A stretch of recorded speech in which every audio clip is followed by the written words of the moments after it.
Good evening, good evening, good evening. Let me type something here.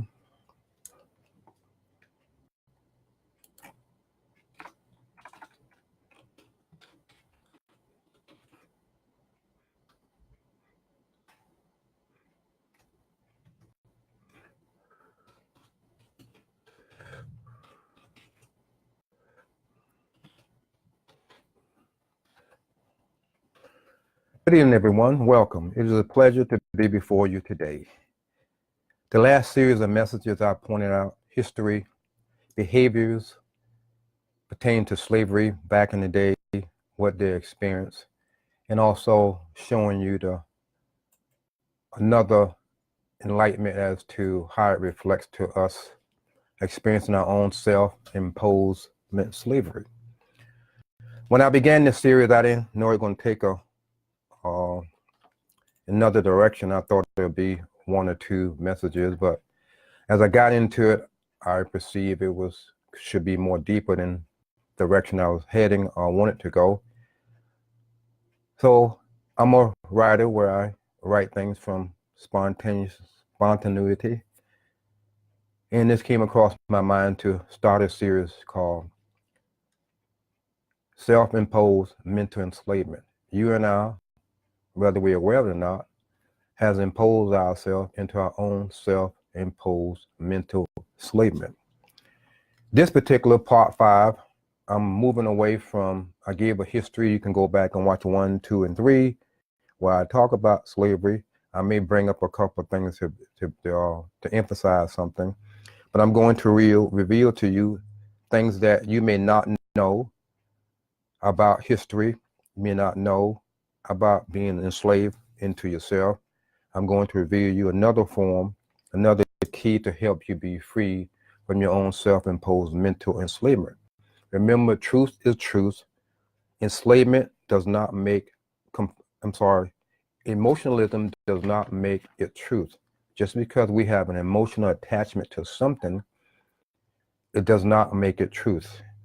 There are some individuals who believe that 1 + 1 is 2. What do I mean by that? When you talk to the average person, they rarely come from facts. They come what I think, what I feel, what I want, what I believe, what's in it for me, and they refuse to accept facts. They refuse to accept the truth. He still speaks now. Listen, it's about revealing truth, facts, not emotionalism, not opinions, and ideas. Do you want all of the truth? Are you picking selective truth? Are you picking from certain facts to justify your action and your behavior and the things you do, and totally ignoring all the other truth? I'm a firm believer. I was talking to someone yesterday at the library, and we both agreed that we all should be given all of the truth, regardless of how it may hurt us, regardless of if it may cause us to consider it, or we should consider it, to cause us to to change from what we think was the truth. You and I are somebody. We are not a species on this earth just existing for other people to use us or we use ourselves. We are not a race of people that had no purpose in the course of our lives. Of course, bad choices and circumstances can affect us, but it's not the final no way out blow to accomplishing anything. My hope of part 5 to be an enlightenment to you. I hope that it will cause you to think, cause you to seek out, cause you to say, you know what, I want to be free from my own self-imposed mental plantation. There are individuals out there that don't want us to be freed. Blacks and white and other races don't want us to be free from what we experience. They want us to just simply accept what they say, keep our mouth shut, and then follow what they say. And if we decide to escape from the plantation, then we are whipped with lies and accusation and come back. I recall when someone is saying, think about a baby who's crying, and the mother or the father put the pacifier in the child's mouth to make them be quiet, and it soothes their nerves, and then they be quiet and they go to sleep. or they may just take the pacifier out their mouth. They play around with it. I saw a particular article several days ago on the news that I feel that was a pacifier. It was for a political candidate, a white female political candidate. I felt that she was pacifying black race as a black individual to say something. I'm gonna read certain things, and I want you to think about this. Does this offend you that whether it's a white or black person saying these things, do it actually offend you? Or what do you think about it? What are your opinions? You can type it in the chat if you want to. This particular person was named Cynthia Nixon. She took heat money from black leaders over her comment that creating a legalized pot industry in New York could serve as reparation in black community. This white individual said that when they're thinking about creating a legalized pot marijuana industry in New York, it could serve as reparation, payback, give black people in the community a chance to open up their own legalized pot shop in the community. And she could further say, we must prioritize them in terms of licensing. It is a form of reparation. The political leaders in the community did not like that. She said we should prioritize licenses in the community as a form of reparation. I'm for legalizing marijuana, and I like Cynthia Nixon, but putting pot shop in our community is not reparation. Al Sharpton said that education and care should be main concern. Other assembly members in Harlem say it is uninformed lack of understanding of greatest crime in history and should cease and desist. Reparation is a payment for the free labor that built this country, a former Democratic Party. Ms. Nixon should relegate her comment of legalizing pro or con, he said. I believe social equity should be a part of license to sell marijuana. And when legalization does occur, however, it is insulting to my soul that free labor that my ancestors gave to this country will be adequate with selling marijuana. It does not deserve, it is a disservice to our community for her to play into the harmful stereotypes of African American as drug dealers and drug users. One of the group members has cited and said,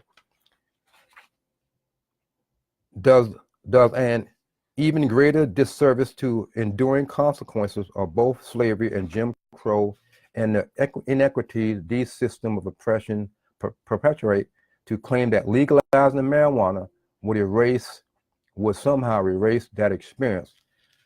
So if I thought about it, this particular individual, female, white, it could have been a male, said that New York City is considering selling marijuana in the community. Black people, I'm gonna paraphrase it, black individuals should be the first one in line. Hold on, Ms. Oots. Black individuals should be the first one in line to say, black individuals in New York City, if they passed a law to sell marijuana, legal marijuana in New York, that blacks should get the first licenses to sell marijuana in the community. It's like this person say it's insulting to say that blacks selling marijuana, that blacks are only good for selling marijuana. Blacks sell marijuana illegally in some states. In some states, it is illegal. To say that blacks is paying black people back by passing laws in New York, passing the law in New York to say we can say marijuana can be sold in New York. Then, on the other hand, give the blacks special rights that they can grab up the licenses as a form of payment for what our ancestors went through back in slavery days. It's insulting. It makes sense. It don't make sense. And it's what I call, she's sticking a pacifier in the mouths of some individual. Welcome the idea and say, yeah, I can have my own marijuana shop illegally. I can sell marijuana and do the things I want to do and earn a lot of money, but they'll still be selling marijuana legally to the black people in the community. And I felt that is another what I call my segment. Did you know that this particular person who's running for office in New York declared that when they do pass the law in New York City, that blacks should be given special licenses, special permission, special, I would say, in the front of the line as a form of repayment for what our ancestors have went through. It's really insulting if you think about it. Another thing I came across when I was doing my research, and I came across this article saying men without pants, masculinity and enslavement. And I would say you should read this article. This is a particular article where someone had wrote about in the slavery days, how the slaves, the children wore shirts that looked like nightgowns. They pull them over their head and they went on about their doing.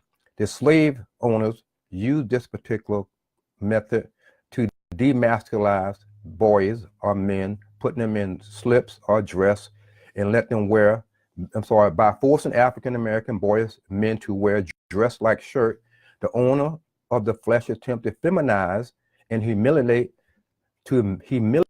enslaved male on a daily basis. Imagine back in the day, you have black individuals, male, young boys, and adults brought into this country, and they are being, to dehumanize them, you put them with a dress on and let them wear the dress to humanize them, and even the women had dress. So you imagine being in a village and you see all males wearing dress, all women wearing dress, and how could you tell who's the man or woman? Maybe by their breasts, that they'll be breast showing through the dress.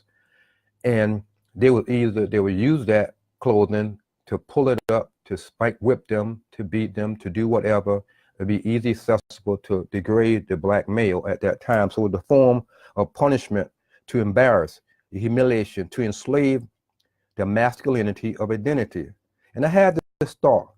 When I thought about this, when I read this particular thing from this person reciting, what slave owners did in the past, I had this particular thought. I say, you know what? We see this today in society, that black individuals who are movie stars, actors, are wearing dress for whatever particular role, and they think it's cool, and people accept it as being cool, and people accept it as being a fashion. And then people say, oh, it's okay, it's cool, that's their business, they earn their money. But when we partake and do things because of a fad, we need to know the history. Like I mentioned a message about men wearing their pants down below their waist. That came from the prison system as a homosexual sign that I'm ready for you, I can be your client for the night, yada, yada, yada kind of stuff. So you have black males in today's society, grown men, above 30, 40, 50, or 60, or even young children are wearing their pants below their waist and not walking normally, and they have to walk side by left, right, instead of walking naturally. What's going to happen when they get older? Their hip going to be out of place. They're going to have a hip problem because they're not moving their body in the way it was designed for. So when men begin to follow a fad because of movie star or actor or songwriter or singer, introduce it on TV, people gravitate to it and they start doing it. And then you see men walking down the street, going into the stores with their pants below their waist, and you have to see their trousers, their underwears, and God forbid if it's soiled in the back, and they think it's cool because they're hip, they're following the thing, but they don't know the history. They can say, oh, I'm not a homosexual, I'm not practice homosexual, I just wear my pants down, but it's cool. But think about it, someone who's been in the penitentiary for many, many years come out and see you dressed like that, they're going to think that you are a prime candidate for them to attack, to rape, to possess, to follow, to do whatever. So we must be mindful of the things we do or partake in. So I thought about this and I did some homework. I said, it would be safe to say, think about it, in the days of slavery, black slaves were brought into this country, put on slips or dress-like clothing to demasculize, to take away their manhood, to make them mentally enslave them, that they were not a man. By just putting a woman clothing, it's a woman clothing, it's a dress. Men back in slavery day was forced to put on a dress because of slavery day. Now today we have black actors and some white are actually voluntarily putting on a dress for money and popular gain, and we must admit that they have a lot of following. People like what they say. People are following them. People welcoming them. People say, oh, they look cool, and never think of the history. So I did a little homework, and I said, I'm going to see how many actors have put on a dress for a particular role. And this also will be said, they are self-imposing themselves into what slave owners did. They're actually saying, whether they're aware of it or not, they're actually telling you, me, and those who listen to this message, that they have welcomed. Think about it. When the slaves was back in the day, was forced to put on a dress or slip to humiliate them, to use to torture them, to punish them. It was a form of mental enslavement. I'm quite sure they fought, they resist. They didn't want to be wearing dress. They wanted to probably wear pants back in the day. But now in our society, during our timetable, we have individuals who are in movie industry are welcoming, excuse me, I can't say the word. They are open, they have their arms open to say, I will put on a dress for this particular part because I want to be popular. I want to be a movie star. So I'm going to put on this particular dress and welcome, you know, this kind of behavior. And now they are whipping themselves. Think about it. When I said in the last message, they are whipping them. I call the public square. Think of any place in your city where there's a circle, where there's a park, and it's like a circle. I say you and I are our own public circle, you and our own public park. When you and I behave a certain way, other people can see our behaviors from the things we say and do. We whip ourselves by the choices and the things we say, and people can hear them and see our whipping ourselves with our behavior. For drugs, alcohol, whatever you can think of, the person is whipping themselves, and the other person from afar is looking at them and say, wow, they're actually whipping themselves in their own public square. So individuals in the movie industries have welcomed something that has been done in slavery time as a form of modern fad. And I say this before, it won't be surprised to see in a few years from now, men gonna be wearing dresses because they're supposed to be cool. It's supposed to be easy accessible to go to the bathroom, maybe have sex with a woman, but men gonna be start wearing dresses. Why? Thinking it's cool, but it's actually mess with their mind to dehumanize them, to put them in a feminine role. Because if a man is wearing a dress and a woman is wearing a dress, you're not going to say, well, is he a man? Is he a woman? Is he a transvestite? Is he a homosexual? You won't know, because he says it's cool for me. Because I remember doing something on Facebook. I went and did some research, and I saw where this what you call him, this guy that make clothes somewhere in Europe was saying men should be free to wear a dress. And he had like a fashion show model where models come down the road and they're actually showing men, you know, going down the aisle wearing a dress, you know, fabulous dress, pretty dress, and say they ought to. Why can't women can wear pants, but why a man can't wear a dress? And it won't be surprised that you're going to see your neighbor, your family member, or someone start wearing dresses because it's cool, and they're going to say, oh, it's nothing wrong with it. So when I did my homework, I want to see how many. I knew of one person. I remember Jaden Smith, Will Smith's son, wore a dress to a prom, wear dresses, and he felt that it was cool. He liked to wear a dress, yada, yada kind of stuff. So when I did my homework, I remember I found 12. Eddie Murphy wore a dress to Nutty Professor. And Norbert, Jamie Foxx. Jamie Foxx dressed in the drag for The Living Color. Chris Tucker gave us a Ruby Road in The Fifth Element. Wesley Snipes, remember Tu Fong Fu. Wesley Snipes played Nozima in 199, I think. Tyler Perry in Medea, Arsenio Hall, Coming to America, club scene. Eddie Murphy sitting next to the beautiful Arsenio Hall. Flip Wilson dressed as a woman. Miguel played a woman in the basketball, Joanna Man. Kenan Thompson, the Essence, Saturday Night Live expo, where he portrayed Jennifer Hudson, Maya Angelou, and many others in a dress. Vin Rhames for playing the character Holiday Hart in 2000 film. Sean and Marion Williams playing the white girls in the Attitude called The White Chicks. And then Jaden Smith dressed to a prom, attend the Hunger Game with the actress. And then this article that I mentioned, it said hot new fashion 10 has men dressing in skirts and dresses, 8 in heels. It was a news article dated back in 2017. You can look it up yourself. It said hot new fashion trend has men dressing in skirts, dresses, and 8-inch heels. Pretty dresses are no longer just for women.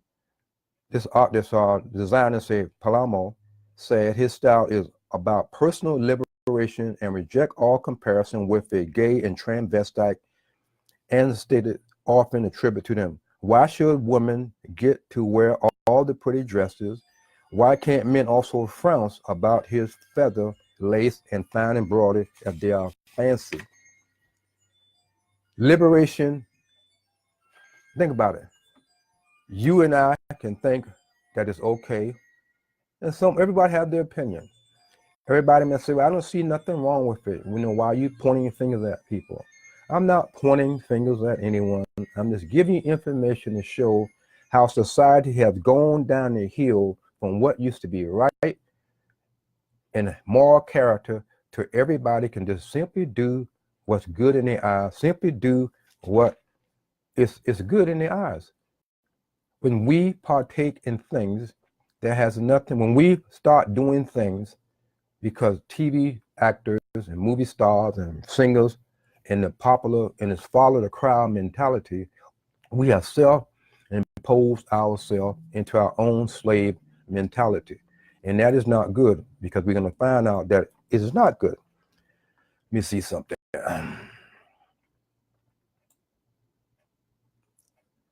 Then, did you know that did you know, or you should know, that your problem, situation, circumstances because of you? No one else blaming others keep you under your own self-imposed mental plantation. When we blame others for our problems, our situation, our circumstances, or what we are going through right now, we are responsible for what we're going through. We must look at it. Yes, they may contribute to what we're experiencing, but we are still responsible for how we handle different situations and circumstances that comes across our lives. Did you know this particular series is going to be pick and choose? It can be a buffet type. Well, I didn't know that. Wow, that's interesting. Maybe I need to do my homework. It is to give you information to cause you to say, okay, I have handcuffed my mind. I need to be free because I allow myself, I accept what I heard to be the truth, and now I need to be free from my own self-imposed mental plantation. And then in my study, I said, I'm gonna move on to try to encourage you. Did you know that George Washington Carver, he was a black man, invented a lot of things? And he invented from the peanut, and it's not taught in the public school. We should not believe or think that we are not worthy to create anything. We are somebody. And if you don't think you are somebody, then why not? You are someone not because of the color of your skin. You are somebody because of what you think in your mind. You only hold yourself back by your own thoughts. You are the maker and creator of things that you can think of. Everyone have a purpose. Everyone have some type of invention within them. Everyone has a goal. Everyone has a vision.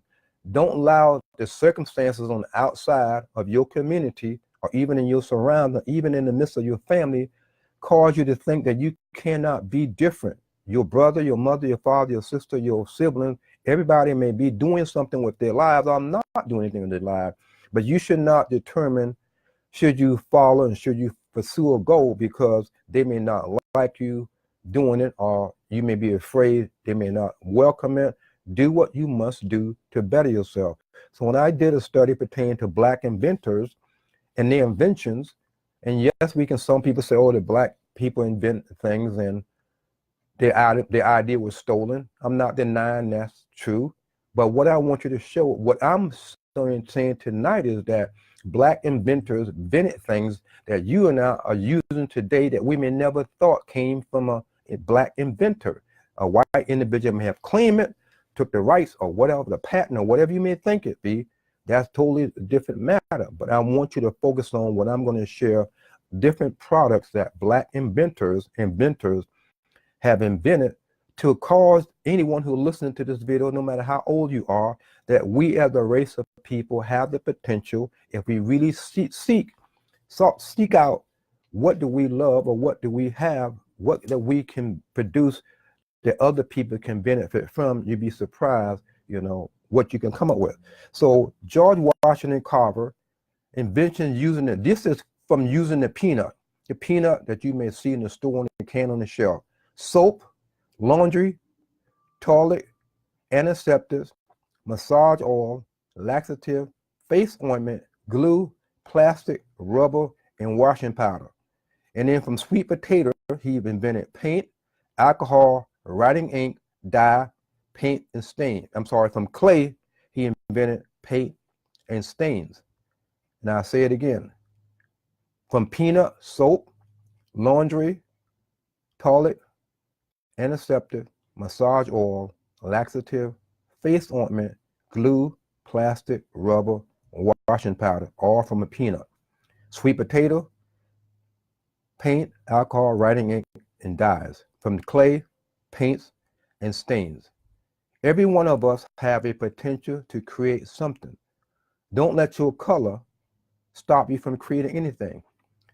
More of Black history need to be taught in the schools. And imagine if people, young Blacks, because I didn't hear none of this when I was going to school, what if young Blacks today learn what Black inventors created? It will inspire them to cause them begin to look at their own life and say, what? I mean, I didn't know this. I didn't know this, that Black individual create all these things. And now I'm coming to the knowledge. If you're hearing it for the first time, then you ought to ask yourself, what can you do that will benefit other people, any race? It don't have to be particularly Black, but what do you have within you to say, I can do whatever if I put my mind to it, if I fight off the fear, the pointing of the fingers, and begin to do what I must do to achieve, to be one of these inventors. And this is a list, and maybe you can see it. It's let me see, I can show it to you.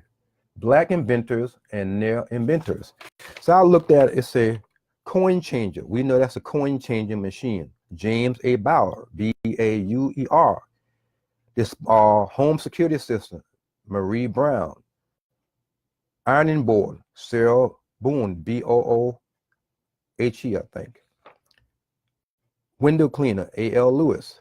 Pencil sharpener, John L. Love. Fire extinguisher, Tom J. Marshall. Lock, W.A. Martin. Traffic signal, you and I see that every day when you're on the highway, Garrett Morgan. He also invented a gas mask. And then the heating furnace, Alice H. Parker. A fountain pen, William W.B. Purvis. Dustpan, L.P. Ray. Cellular telephone, Henry Sampson. Henry Sampson invented the cellular telephone. Automatic gear shift, R.B. Spike. We have automatic gear shift in our cars. I can't make out the name on this, but someone invented the sweet sweeper. Toilet commode, T. Elkins. Furniture caster, David Fisher. Refrigerator, J. Standard. Mop, T. W. Stewart. Telephone system, Granville T. Woods. Roller coaster, Granville T. Woods.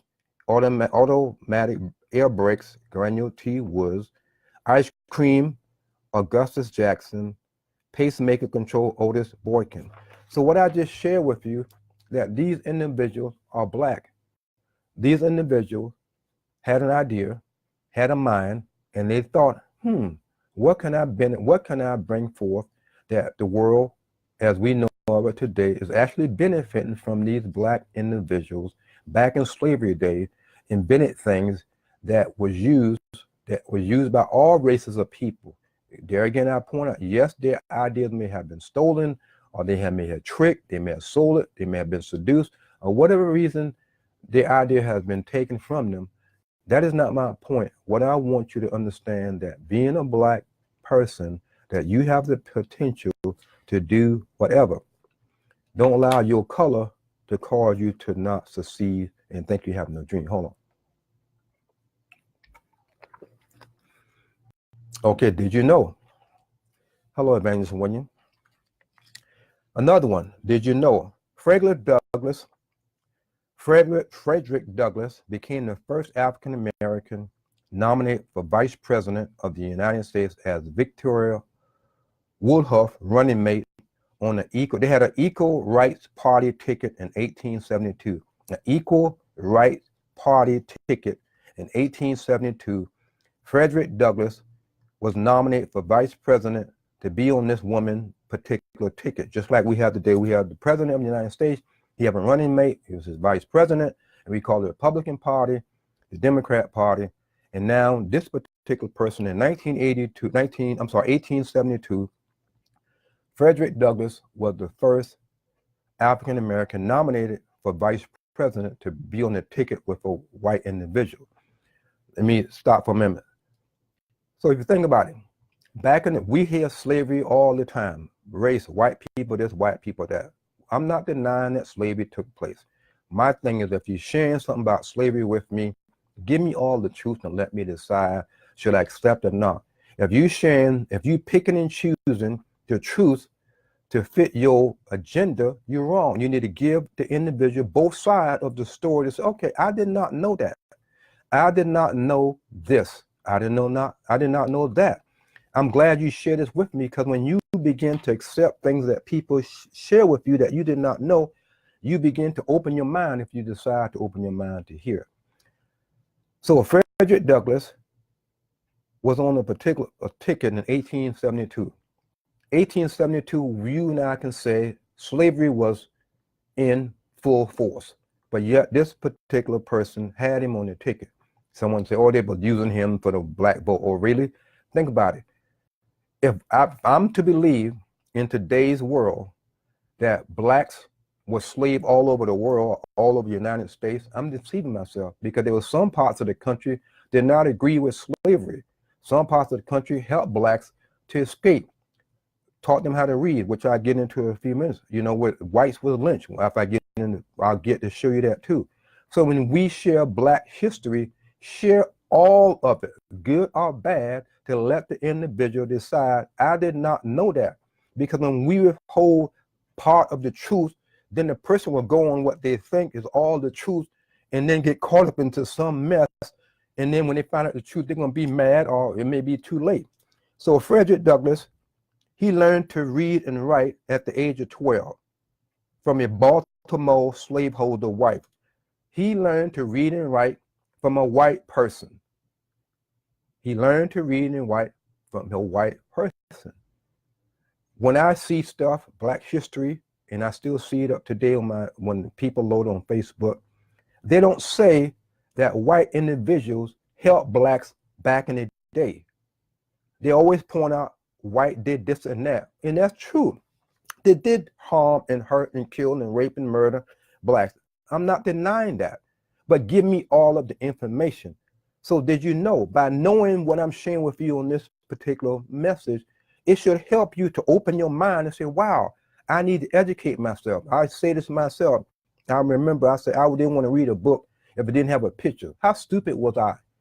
I was stupid. I didn't want to read a book and have a picture. And then I thought about it. If somebody wanted to hide something from me, all they have to put it in writing with no picture, and I won't read it. But then I began to come out of my own self-imposed mental enslavement, because what I thought I knew, did not knew, was ashamed to ask, follow the crowd, or group thinking.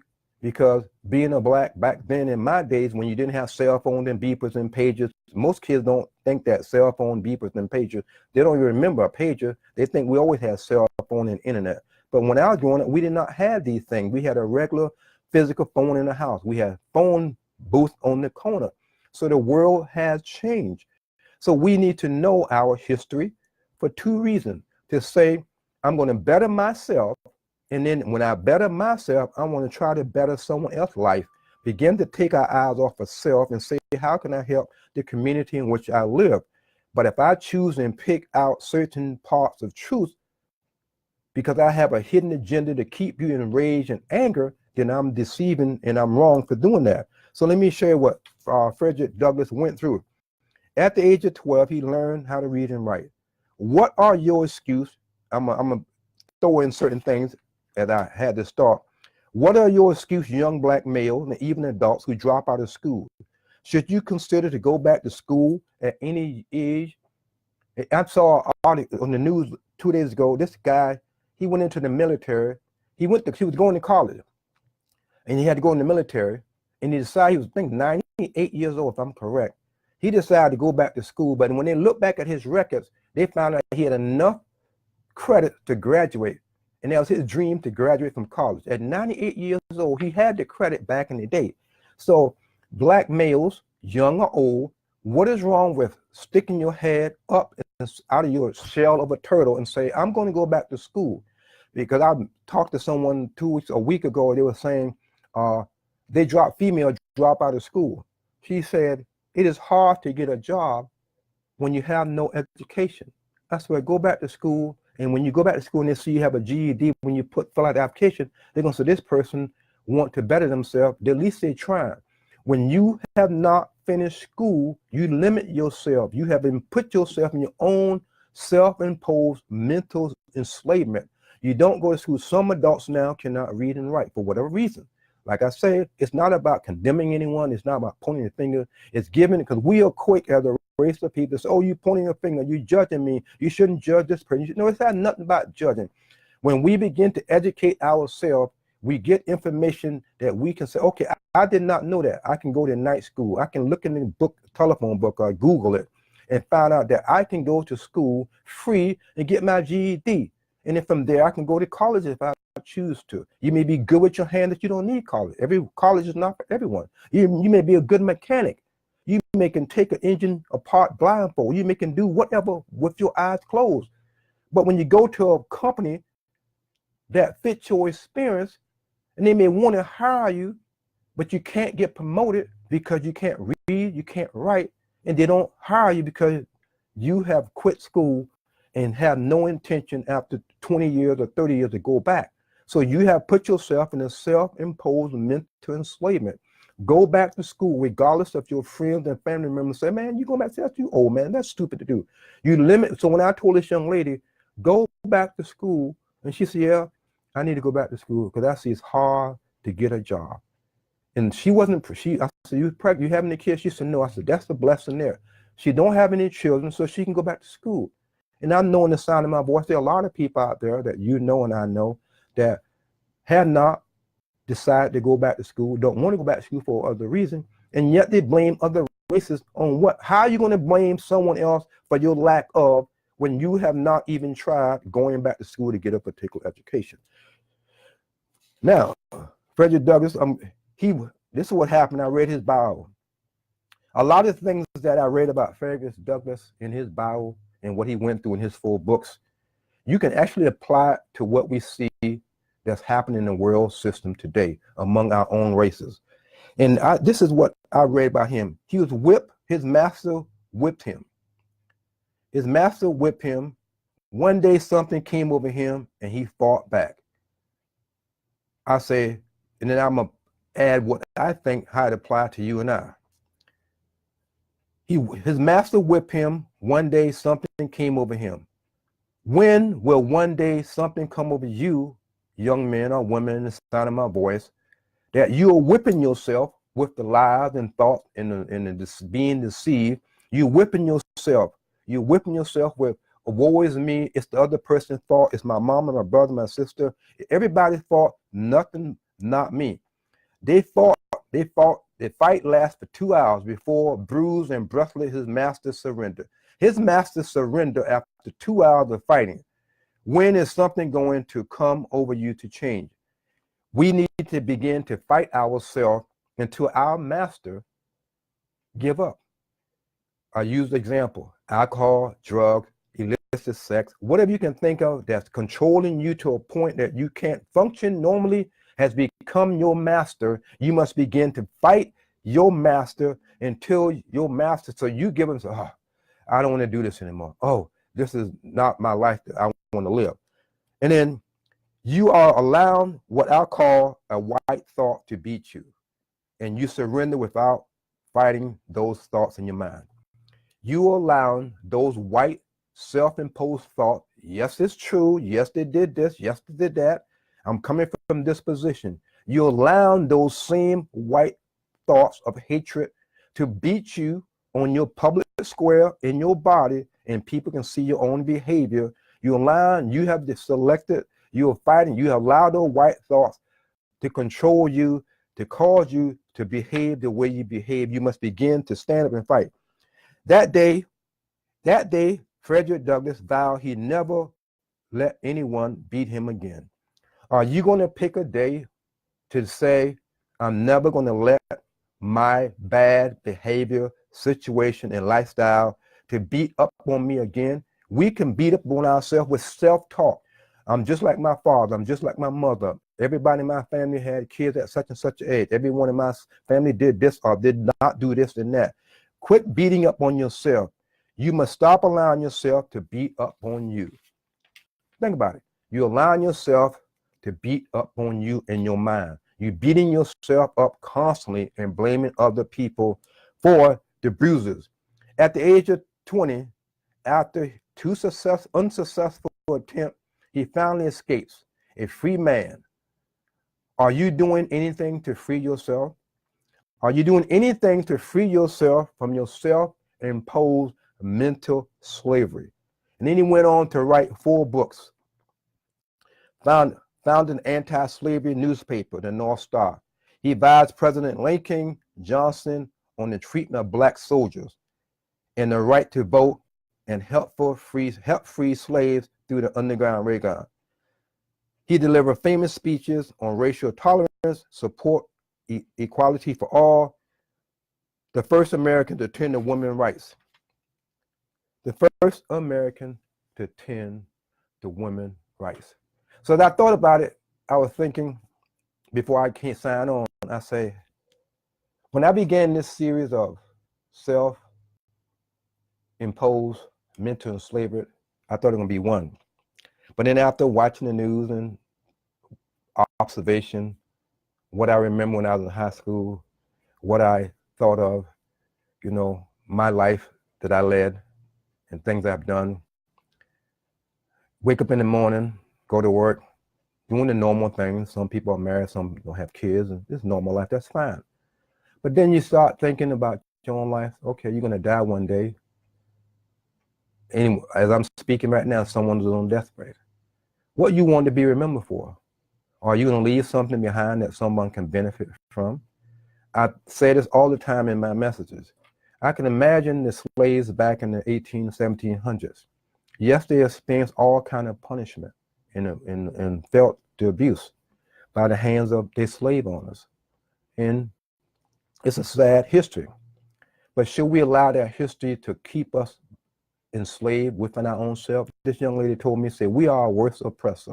She shared this to me. I forgot about it. She said, we are like crabs in a bucket. And I remember that, but I forgot it. I said, what do you mean by a crab in a bucket? She said, when you see a crab in a bucket, what happened? One crawl up and one pull down. And I thought thinking, one crawl up and one pull down. And I began to think about that. I say, I imagine that through the slave owners whipping and doing whatever to the slaves, male and females, I'm quite sure that they wanted one day to hear a positive message that one day they'll be free. They may die being a slave, but one day their ancestors will be free. We as a race of black individuals are riding on the coattails of many black historians or black people, what I call trailblazers, who have done things. They've sweat, blood, beating, murder, kill, or whatever they experience, to give us the rights for us to be free as an individual. It is bad to say, I want to be, I remember this particular college where the black students say, we want our own separate neutral space where no one allow only black people. So what's wrong with that? Think about it. Why go back to the past, 1700, and try to put 1700s back into the 20th century? It doesn't work. You was once 1 year old, 2 years old, 3 years old, 5 years old. Hello, Sharon. You was once 1, 5, 6, whatever age you are right now. You cannot go back to say, I'm going to be 20 again. You cannot. So why do we in our mind think we can go back and make a change? It's like going back to the future. We as black individuals must begin to wake up and say, it's nice to wake up, to hear a positive message that tells me the truth. Give me all the truth. Don't pick and choose some based on what my agenda for that day. And that's the problem that we have today. Black leaders who say they speak for me, they never call me because they found out that I'm not speaking for them. They said, I'm speaking for you, and this is what you must do for me, but yet they're telling me to stay on my plantation. We as American blacks should wake up and say, you know what? I need to begin to evaluate my choices and the thing I'm doing. When we become, I wrote a book called Stay on the Plantation Benefits Me. When you are a black person, you go to school, you get an education, go to school, be the best you can be. You get a job where you are an authority. You have a problem with other blacks under you, don't want to listen to you because you are an authority. They start calling you names. They're saying you Uncle Tom, you so-and-so, and you and so, all because you have authority over them. And that is wrong. We as a race of people need to break away from that mindset and think that we deserve special privilege because of the past. Martin Luther King said, judge a man by the context, not the color of my sin, by the context of my character. You should begin to judge people by what they are doing, not because of the color of the skin. Should I get special favor because of the color of my skin? If I did not finish school, if I did not go to college, if I dropped out, how can I say I want to have special rights and get a job in managerial position, and I can't even read, I can't even write, I can't even do math? We need to begin to wake up, and I feel that we should have a new breed of black leaders that will say white is white, wrong is wrong, 1 + 1 is 2, not 3, and depending on how you feel. So let me continue. I have a couple more, and that's Sojourner Truth. Sojourner Truth, after going to court to recover her son in 1828, she became the first black woman to win such a case against a white man. She gave herself the name Sojourner Truth in 1843 after she became convinced that God had called her to leave the city and go into the countryside, testify the hope that was in her. She was the first black female who won a case to get her son back from a white man. So I'm quite sure, I don't know, I'm just throwing this out there, if she had all white jury, but she still won a case. What's my point? When I read and see half articles where whites are doing this, whites are doing that, whites are doing that, and that is true, but give me all of the truth. She went to court to get her child back, and I'm quite sure she had a white juror, and she won her case, and then she took the name as Sojourner Truth, and she went on to say that God called her to take the message to the neighborhood. What's my point? Black individuals can make a difference. One person can make a difference. They just have to stand up and say, I'm going to make a difference. And okay, another one. Did you know this is about history of lynching. Many whites were lynched for helping blacks or being anti-lynching in every domestic crime. Quite a few states did not, in fact, lynch more white people than blacks. When Black's history is shared, when Black history is shared, when Black's history is shared about what we went through, give me all of the truth, not part of it. I got this particular article off the NAACP page website where it said remember Frederick Douglass Frederick Douglass was taught how to read by white. Do your own homework. You see that white individuals did help blacks to escape. They kept them in their home. They fed them. They helped them to get away from this slavery, this own thing. So when you hear whites are this, whites are that, that's true. But give me all of the information. So when you give someone that there were some whites taught black people back in the past how to read and write, and you never hear that message all about white is this, white is oppressing us, white is oppressing us. Yes, that is true in the past and is going on today. But give me all of the truth. Yes, white oppressed the blacks back in the past. Yes, white people would lynch, hang on the tree for helping blacks. Whites was hang on the tree because they didn't even want to agree with hanging blacks. Do your own homework. I'm not giving you my opinion. Do your own homework. But it's sad to say that even in the midst of the truth, some black individual would not accept 1 + 1 is 2. It's going to be what they think, feel, want, and believe, and what's in it for them. If you listen to the message, if you're going to listen to this message, I promise you this. The next time you talk to a particular person, you're going to see if they're talking to you from 1 + 1 is 2 equal, 1 + 1 is 2. They're going to tell you what they think, feel, want, and believe. And very rarely they will say the facts. Because when you say the facts, it points the finger on them and what they need to do. We as black individuals need to educate ourselves on the truth. And imagine if all this stuff that I'm sharing with you were taught in the school. How lynching was used. Lynching was used by whites to destroy competition from black business owners. That's true. Mississippi People Grocery in 1892. And NAACP History of Lynching. Many of the white lynch were lynched for helping blacks, being anti-lynching. Some states did not lynch a white or black. For helping blacks escape when revealing the truth, I said that. Let's see.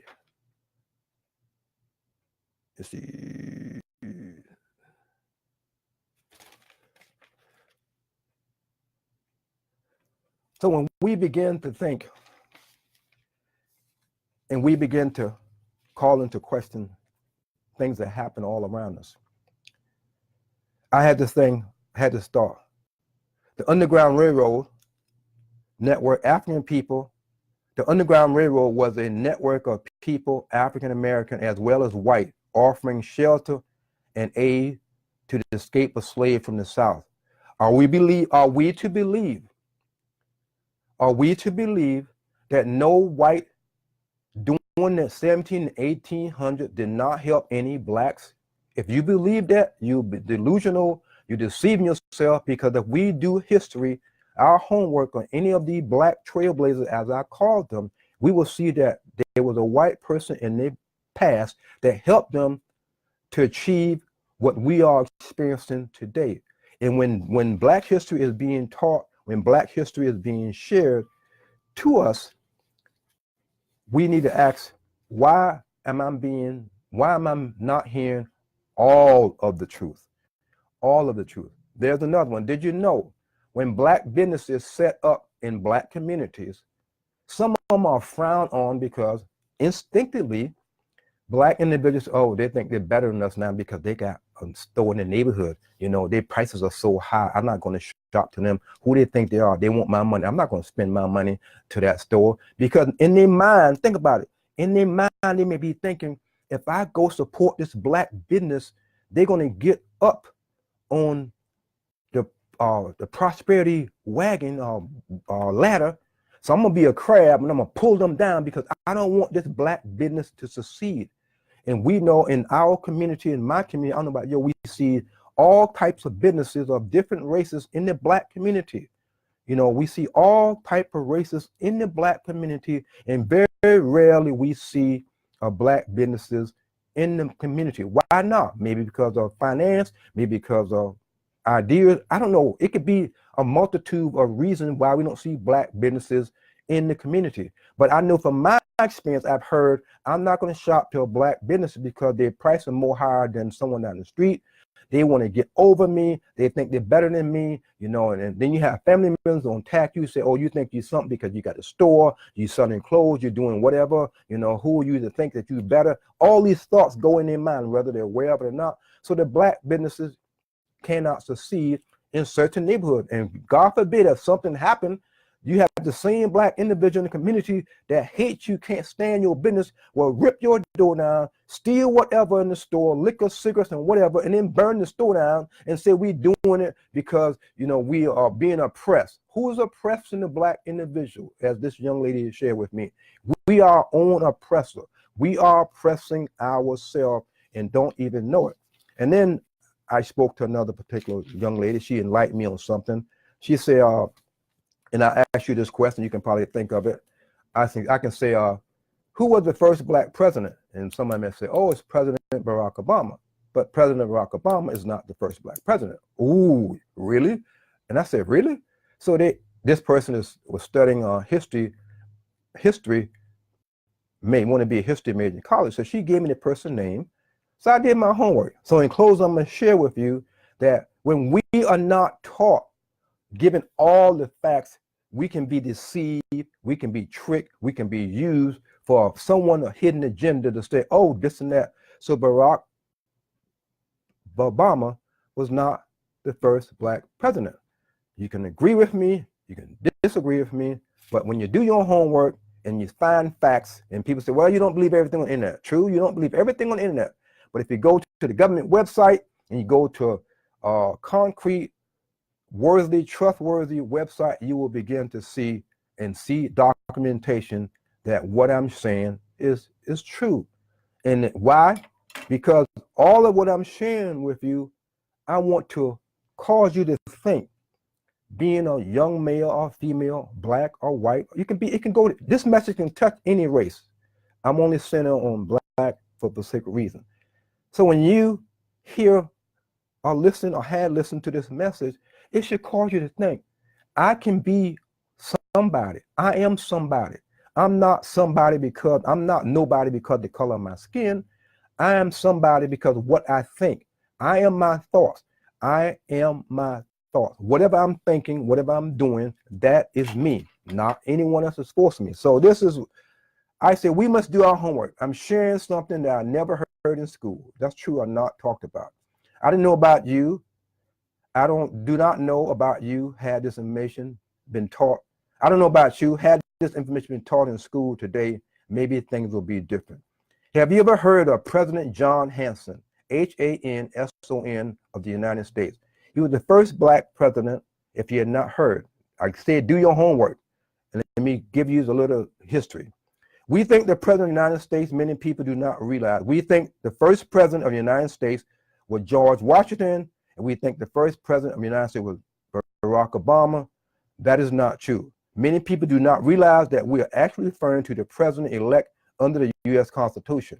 Everybody knows that the first president, in that sense, was George Washington under the United States Constitution. But in fact, before the United States Constitution was signed, there was something called the Article of Federation, the predecessor of the Constitution. It also called for a president. 8 men were appointed to serve 1-year term as president under the Article of Confederation. In 1781, John Hanson became the first president of the United States Congress assembled under the Article. Remember, I'm saying the Article of Confederation before we have the Constitution was the black man. Many people argue that John Hanson and not George Washington was the first president of the United States, but this is not quite true. Under the Article of Confederation, the United States had no executive branch. The president of Congress was a ceremonial position within the Continental Congress. Although the office required Hanson to deal with Congress, correspond and sign an official document, it wasn't the sort of work any president of the United States and under the Constitution would have done. Hanson really didn't enjoy his job. He felt it was tedious and he wanted to resign. Unfortunately, the Article of Confederation had not accounted for how secession worked, and his departure would have left Congress without a president. So because he loved his country and out of sense of duty, he remained in office. And it goes on, you can do your homework. It says I'm going to touch on something. While he served November the 5th, 1781 until November the 3rd, 1782. He was able to remove all foreign troops from American soil as well as flags. He also introduced the Treasury Department, First Secretary of War, and First Foreign Affairs. And then it has something, he was responsible for establishing Thanksgiving Day, the fourth Thursday in November. And it goes to say, let me see, I saw something that I want to point out.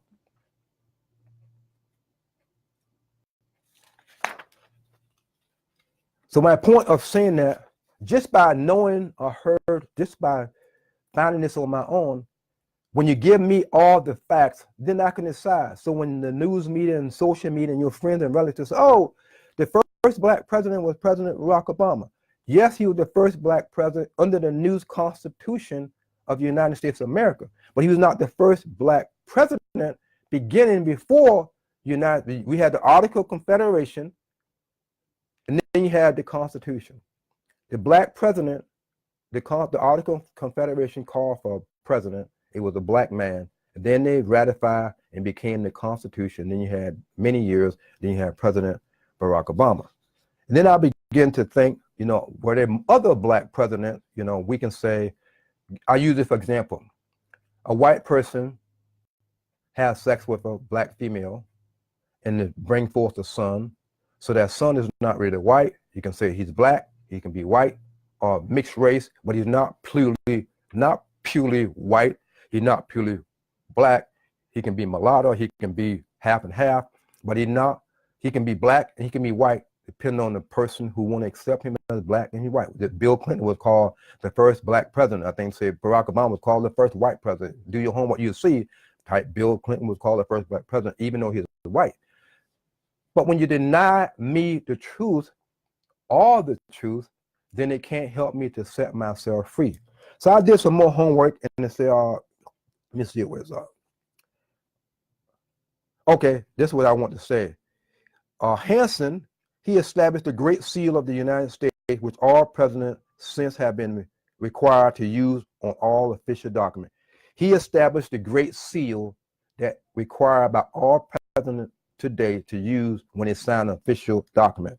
So he made a difference. Then I say more facts. So let me say this. John Hanson was the first president of the United States. Then it goes to say, I came down and say it was 7. Thomas Jefferson was the third president of the United States. He served 1801, 1809, and he was black. His mother was a half-breed Indian squaw, and his father was a mulatto, half white and half black from Virginia. He fathered numerous children with Sally Hemings, a mulatto slave whom he lived in Europe. Andrew Jackson, the 7th president of the United States, he served 1829, 1837. He was black. His mother was a white woman from Ireland who had Andrew Jackson was a black man. His father, other children, Andrew's stepbrother, was sold into slavery. Abraham Lincoln, 16th president. His mother was an Ethiopian tribe, and his father was African American. He was told his father was Thomas Lincoln, a man to cover the truth. Then Warren Harding was the 28th president of the United States. He served from 1921 to 1923. He was black. Harding never denied his ancestry. When Republican leaders called on Harding to deny his Negro history, he said, how should I know whether or not no one of my ancestors might have jumped the fence? Calvert Coolidge, the 29th president, served 1923. 1929, he was black. He probably admit that his mother was a dark, but claimed it was because of mixed Indian ancestry. His mother's maiden name was Moore. In Europe, the name Moore, M-O-R, was given to all black people just in the name of American as a Negro used. Dwight E. Eisenhower, the 33rd president, he served 1953, 1961, was a black. His mother, Ada Elizabeth Stover Eisenhower, was an anti-war advocate, was half black.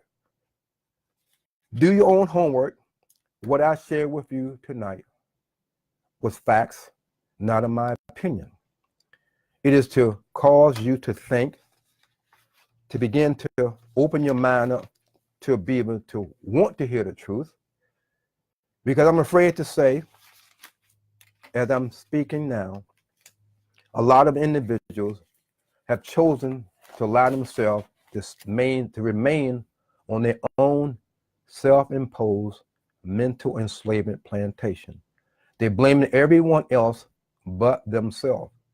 They refuse to accept the truth because they have blinded, their mind has been blinded, and they don't want to accept the truth, because when you begin to accept the truth, you have to deny what you use and what you are using to enslave others. We as a race of people need to begin to wake up and begin to speak the truth. With every operation, there's a surgery, there's a stitching, and there will be pain. We are the Black race of individuals. When we begin to speak the truth, it's not going to be well received from friends and family members and even close associates. They're going to think you are special. Who are you? You're not part of the Black plantation slave mentality. We must begin to wake up. There the wind has blown. The wind is blowing now. Are you able to recognize the wind? For those of you who are listening and those of you who will listen to this particular segment of the series, did you know and have you learned and have you heard about what I share with you? You can sum them up. Did you know? Give me all of the truth to allow me to make my own decision. Don't give me half truth so I can stay on your plantation of ideas and belief. And then when I start thinking for myself, I choose to escape from your plantation of ideas and belief. And then to get me back, you use accusation and lies and truth and whatever form of deception to destroy me, because I deserve your whipping with your thoughts and your words, because I have refused to stay on your plantation because it's actually benefiting you.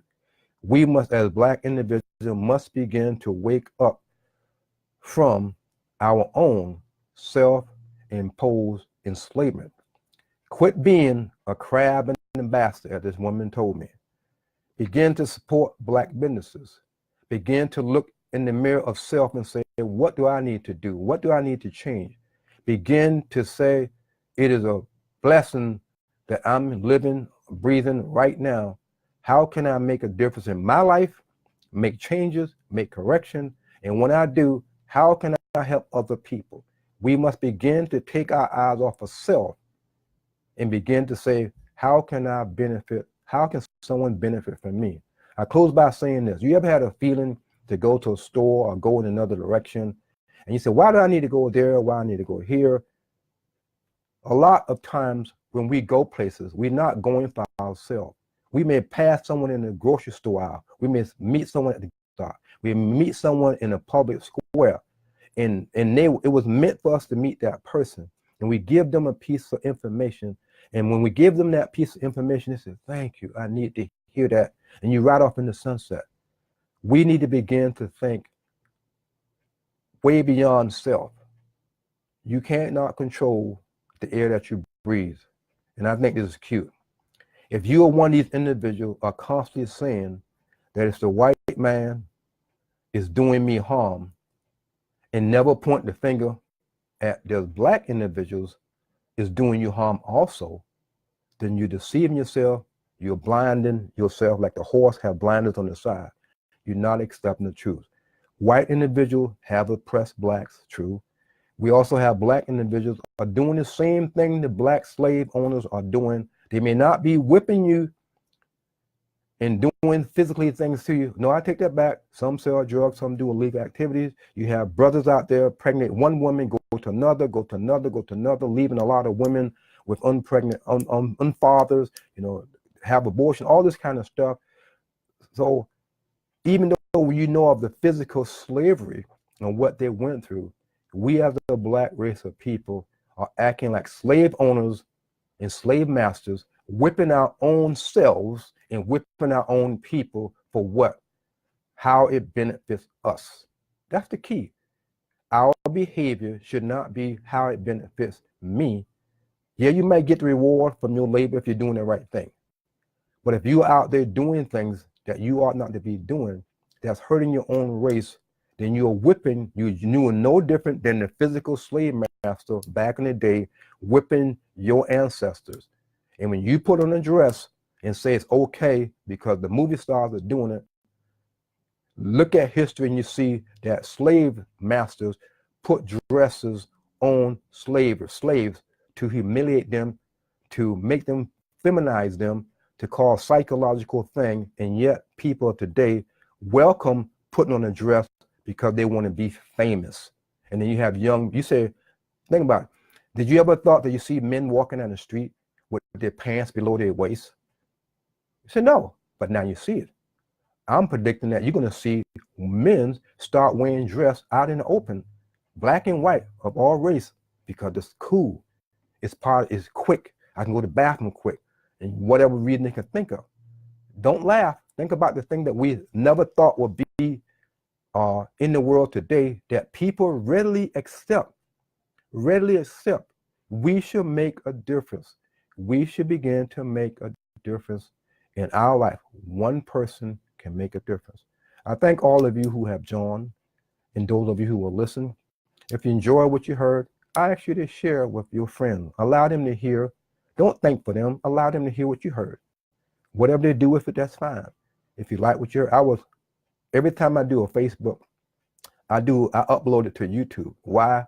Because when you put something on Facebook Live, it drops down, and something to go on top of it. And somebody may not see it, so I put it on my YouTube channel, and then I will link back on Facebook that I did add it to my YouTube channel. So if you like what you heard, you can go to the YouTube channel. It's called The Hidden Tears of a Black Male, The Hidden Tears of a Black Male, and you see my other videos. And you can subscribe, hit the subscribe button. You won't get any letter or anything. Just hit the subscribe button if you like it. And if you like what you heard, share this particular broadcast with your friend. Make a comment. And it's a pleasure to be before you. It's a pleasure to bring forth. I thought, like I mentioned, this would be the last series of the message. And it's not. So I got more parts of it. And Lord knows when I'm going to finish. And I know it's a blessing to others. And that's all I have to say. So thank you again for joining. God bless.